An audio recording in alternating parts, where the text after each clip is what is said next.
Oui, ce spot publicitaire datant de 2017 existe vraiment, de quoi se demander si l'image des Noirs dans la publicité a réellement changé.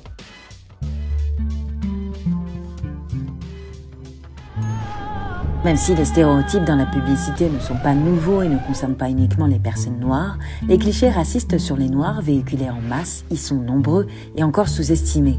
Le site Vive la Pub a répertorié les publicités arborant les pires clichés racistes en partant du début du XXe siècle à nos jours, l'occasion pour nous de faire un saut pas très joyeux dans le temps, mais ô combien nécessaire car il existe toujours des rôles racistes dans les publicités actuelles. D'abord l'homme ou la femme chocolat. L'analogie de la peau noire et le chocolat est indissociable des premières publicités du début du XXe siècle. On voit par exemple le clown Raphaël, surnommé Chocolat évidemment, qui, au sommet de sa gloire, prête ses traits pour l'enseigne Félix Paulin. L'oncle Tom, dans cette publicité de 1922, toujours pour Félix Paulin, vous suggère l'air goguenard qui peut être battu et content à la fois. La marque Banania, quant à elle, préfère le tirailleur sénégalais qui, blessé au front et rapatrié dans l'usine de Courbevoie, goûte la fameuse poudre de cacao et s'exclame dans un français qu'on imagine accentué « Y'a bon ». Il n'y a pas de doute, pour les publicitaires occidentaux, le corps noir symbolise parfaitement le chocolat savoureux et exotique qui régale les plus gourmands. Ainsi, les attributs physiques d'une personne noire renvoient irrévocablement à de la nourriture, de quoi alimenter l'imaginaire des fétichistes. Puis les noirs sauvages et soumis aux blancs.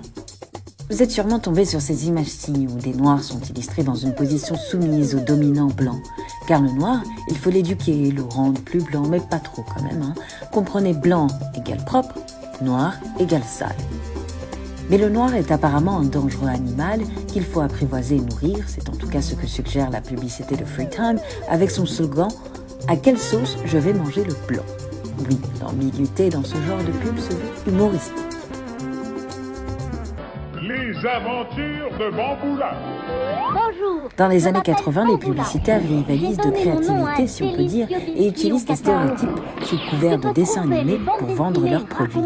Comme les gâteaux de Saint-Michel avec le personnage Bamboula, ou encore cette publicité qui déshumanise le corps noir en le réduisant en un simple crayon noir, toujours l'accent et le sourire constant. Les pays asiatiques ne sont pas en reste car la blancheur occidentale reste encore un synonyme de beauté en Thaïlande ou encore en Inde. Et si de grandes enseignes se sont mises à reconnaître dès les années 1950 le pouvoir d'achat non négligeable de la population noire, des Afro-Américains notamment, les marques continuent d'utiliser des clichés racistes à leur guise. On se souviendra de cette publicité de Nivea où pour devenir propre et civilisé et respectable, oui c'est un package, il faut dompter, comprenez raser ses cheveux et bien évidemment utiliser le produit. De nos jours, les réseaux sociaux permettent aux internautes de dénoncer les marques provoquant des réels bad buzz, obligeant celles-ci à s'excuser publiquement.